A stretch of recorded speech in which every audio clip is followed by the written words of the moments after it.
ঢাকার বনানীর করাইল বস্তিতে ভয়াবহ আগুন, পুড়ছে বস্তির হাজারো ঘর। আগুন নেভাতে যুদ্ধ করছে ফায়ার সার্ভিসের 21টি ইউনিট।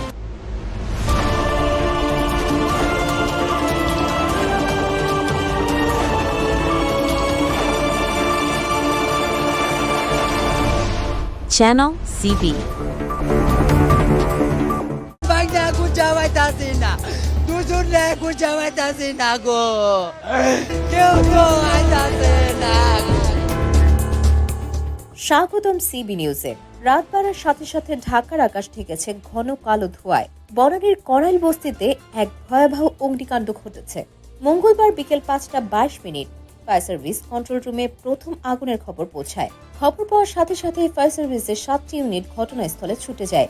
তবে আগুনের ভয়াবহতা এতটাই বেশি ছিল যে শেষ পর্যন্ত মোট 21টি ইউনিট আগুন নেভানোর কাজে নিয়োজিত রয়েছে।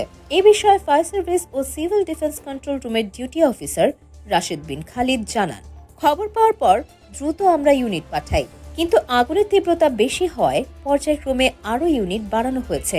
আগুন নিয়ন্ত্রণে আনার চেষ্টা চলছে। তবে আগুন লাগার কারণ এবং ক্ষয়ক্ষতির পরিমাণ তাৎক্ষণিকভাবে জানা যায়নি।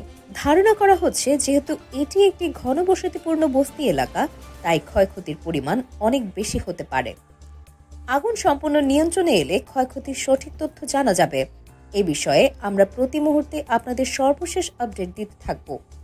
প্রতিদিন গুরুত্বপূর্ণ আপডেটের জন্য আমাদের চ্যানেলটি অবশ্যই সাবস্ক্রাইব।